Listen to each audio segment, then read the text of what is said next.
Merhaba sevgili hanımlar, Örgülü Eller YouTube kanalıma hoş geldiniz. Şöyle gördüğünüz gibi ören bayan kristalla karşınızdayım. Şöyle liflik dediğimiz ipten siz istediğiniz iple örebilirsiniz. Ben bugün model anlatımı yapmayacağım. Şöyle ipimin renk numarası 056 numara. 056 numara ipimin renk numarası hanımlar. 4 numara tığ kullanıyorum. 1,60 milim. Bugün model anlatımı yapmayacağım. Daha önce size anlattığım bir modelin kol ve yaka kesimini anlatacağım. Bundan yelek yapmak isteyen arkadaşlarımız için pratik bir şekilde kol ve yaka kesimi nasıl yapabilirsiniz onu sizinle paylaşacağım. Modelimin kurulum videosunu izlememişseniz linkini açıklama kısmına bırakacağım. Oradan tıklayarak izleyebilirsiniz hanımlar. Şimdi bakın modelimizin ön yüzündeyiz. Şu kutu dediğimiz küp dediğimiz modeli yaptık, ördük. Modelimizin ön yüzüne geldik. Şimdi kol altı oyuntusunu yapacağız. Burada 1 2 3 zincir ve dönüyorum. Dibindekine değil bir sonrakine batıyorum. Şöyle trabzanlarımızı örüyoruz.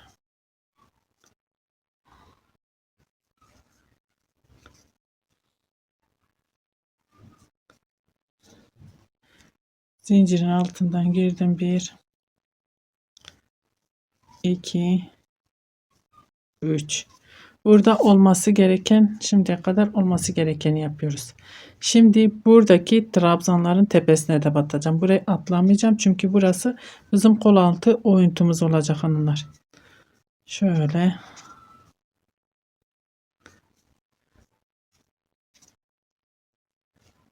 buradakine batıyorum.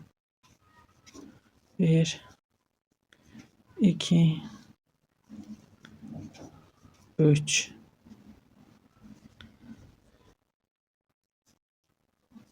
İpimi doladım. Buradaki trabzanların tepesine batıyorum.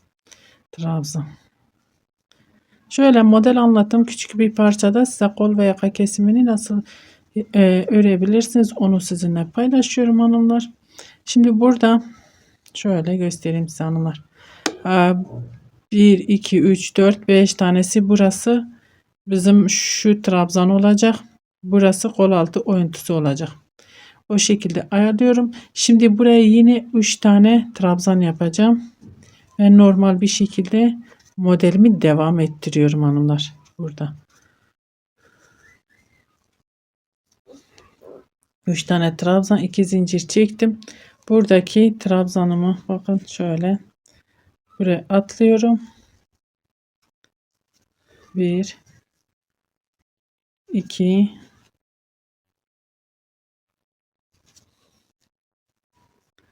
3 tane trabzan, trabzanların tepesine batıyorum. 4 5 6 zincirin altından girdim. 7 8 9 2 zincir, diğer modele geçtim. Şimdi dönüşte modelimizin arka yüzünde burada dönüşümüzü nasıl sağlayacağız, ne yapacağız onu beraber göreceğiz. Şimdi öreyim. Şöyle yakaya kadar örmeye devam edeyim. Yaka kesiminde beraber yakaya başlayalım kesime. Evet hanımlar, yaka kısmına geldik. Ona başlamadan önce şöyle size anlatmak istediğim. Şimdi bu bizim sol kol altımız oluyor. Sağ olduğu zaman yine burada normal bir şekilde öreceksiniz. Modellerinizi buraya gelince burada yaptığımız işlemin aynısını burada başlatıp hepsini trabzan örüp bitireceksiniz. İsterseniz ipinizi kesip arka yüzünde devam edersiniz. İsterseniz kaydırma tekniğiyle de geri dönebilirsiniz hanımlar. Şimdi ben zaten arka bölümünde de yeleğimizin sırtında da her iki tarafta da eşit bir şekilde hem burada hem burada aynı şekilde yapacaksınız. Şimdi ben yaka kesimine başlıyorum. Bir zincir çektim. Yapmamız gereken 2 zincirdi. Bir zincire indirdim. Buraya atlıyoruz zaten. Şöyle bir, sadece 2 tane trabzan örüyorum. 3 tane değil. Bakın 1 2 3 2. Bir zincir eksilttim, bir trabzan eksilttim ve kenar trabzanlarımı örüyorum.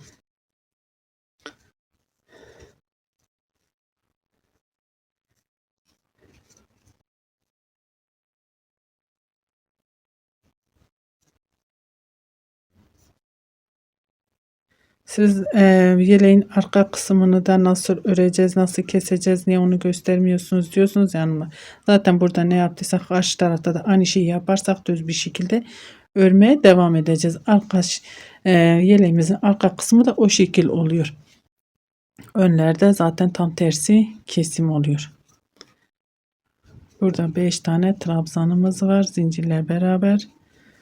4 trabzan, 1 zincir, 5. Onu örüyoruz. 1 2 3 4 5. Şimdi ne yapıyoruz hanımlar? Şöyle yapmamız gereken, buraya bakın, şöyle zincir çekip şuraya trabzan. Hiç zincir çekmiyorum, ipimi doluyorum. Buraya bir tane trabzan yapıyorum. Şöyle kesim yapıyoruz ya hanımlar. Bir tane trabzan. 1 2 zincir, 1 2 3 dördüncüye batıyorum. Normal modelimi örüyorum. Buraya trabzan yapmasak çok şey durur. Kötü durur. 2-3 yaparsak artırmış oluruz. Bir tane trabzan, bakın şöyle, yeterli oluyor. Buradaki 2 trabzanı atladık. Araya bir tane trabzan. 1 2 3 zincir ve bu şekilde örmeye devam ediyorum. Kol altına kadar. Kol altına gelince beraber dönüşümüzü sağlayacağız hanımlar. Evet hanımlar, şimdi kol altı bölümüne geldik. Burayı size anlatmak istiyorum. Şöyle 1 2 zincir, ipimi doluyorum, şu boşluğa batıyorum. 1, aynı yere battım. 2 3, 1 2 zincir, 1 2 3 dördüncüye batıyorum. Şöyle 1 2 3 4 5. 5 tane trabzanımı ördüm. Şu kenardaki trabzan olarak, kol ağzı trabzanı olarak bunu devam ettireceğiz ve 3 zincirle dönüyorum. Burada herhangi bir işlemimiz yok artık hanımlar. Burada gelip dönüşümüzü buradan sağlayacağız. 5 tane trabzanımız var. Burada da yarım model olduğu için şöyle zincirin altından giriyorum. 1 2 3. Bunlar modelimizin trabzanları. Bakın burada olduğu gibi. 1 2 zincir, boşluğa batıyorum ve örüyorum. 3 trabzan, trabzan tepesine battım.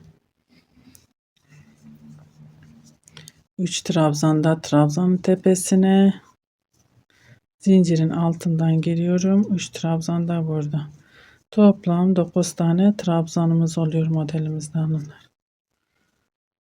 1 2 zincir ve diğer tarafa geçiyorum. Bu şekilde örmeye devam ediyorum. Yakaya kadar gelelim. Yakada beraber kesime devam edeceğiz. Evet hanımlar, yaka kısmına geldim. 3 tane trabzanımı ördüm. Şu modelimiz. Trabzanın tepesine batıyorum. 1 2 3. Yapmamız gereken şöyle. Buraya yine trabzan yapmak. Trabzan yapmayacağım. Bir zincir çekiyorum. Buradaki zinciri ve buradaki trabzanı, bakın trabzanımız da var, atlıyoruz. Bakın şöyle kenar trabzanıma batıyorum ve kenar trabzanımızı örüyoruz.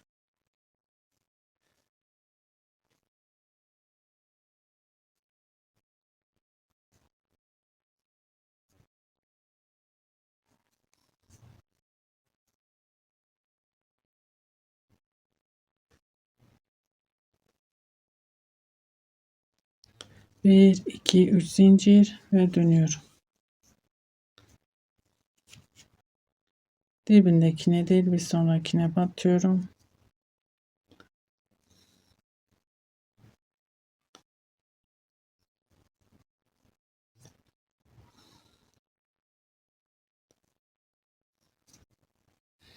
Evet hanımlar. Şimdi buraya geldik. Bu bütün olan modelimize geldik.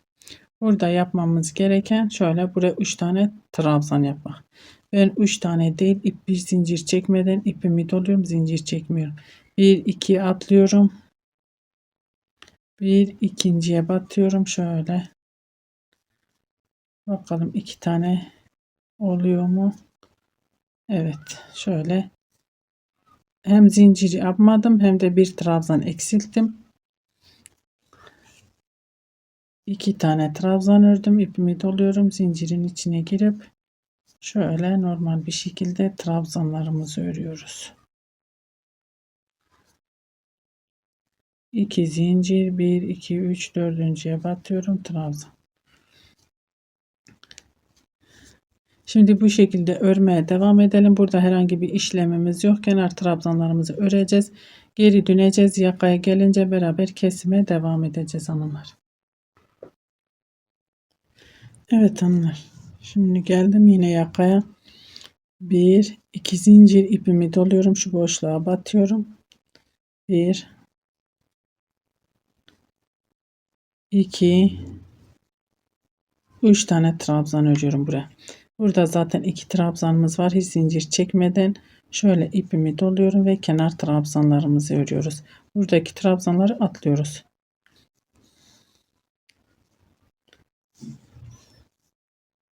Bakın bu şekilde benim küçük bir parça olduğu için bu kadar kesim yaptım hanımlar. Siz daha fazla, daha büyük bedenlerde yapacağınız için siz kesiminizi devam ettirebilirsiniz. Zaten anlattım, yöntemi gösterdim size. Aynı şekilde devam edeceksiniz. 3 zincir ve dönüyorum. Şimdi yine modelimizi hiç bozmadan aynı şekilde devam edeceğiz hanımlar.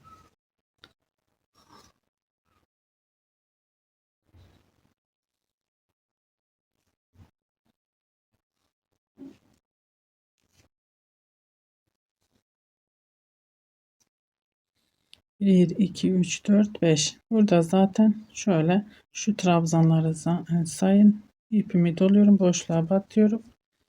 Bir, iki, üç trabzan. Bir, iki zincir. Bir, iki, üç. Dördüncüye batıyorum.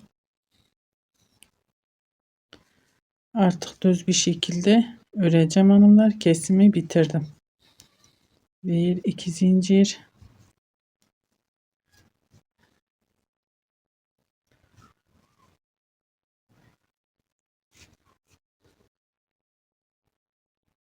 Dördüncüye batıyoruz. 3 tane trabzan yan yana. Şimdi bu şekilde örmeye devam ediyorum. Döneyim buraya, yine yakaya gelince beraber burayı göstereceğim size nasıl devam edeceğimizi. Evet hanımlar. Şöyle gördüğünüz gibi yakamız gayet güzel oldu. Şöyle göstereyim size. 2 modelim kaldı. 1 2 zincir. Buradaki bakın boşluğa batıyorum. 1 kesimi bitirdim. Siz devam edebilirsiniz. Devam ettiğiniz şekil zaten yaptığımın gösterdiğimin aynısını devam edeceksiniz. Bakın burada ördüğümüz gibi bakın bu şekilde burada da devam ediyoruz. Sadece şu kesim yaptığımızda bakın orada değişti ve şimdi yine aynı şekilde devam ediyoruz. Ben kamera arkasında şöyle bir model daha öreceğim. Düz bir şekilde kesim olmadan. O şekil ördüğümüz zaman yakamız daha bir kendini gösteriyor. Ortaya çıkmış oluyor kesim bittikten sonra düz ördüğümüzde hanımlar. Onun için ben bir model daha kamera arkasında örüp geliyorum. Evet hanımlar, şöyle gördüğünüz gibi yakamız bu şekilde daha da ortaya çıkmış oldu. Gerçekten çok güzel, çok zarif, çok şık ve çok kolay bir model. Yeni öğrenen arkadaşlarımızın da hemen yapabileceği bir model.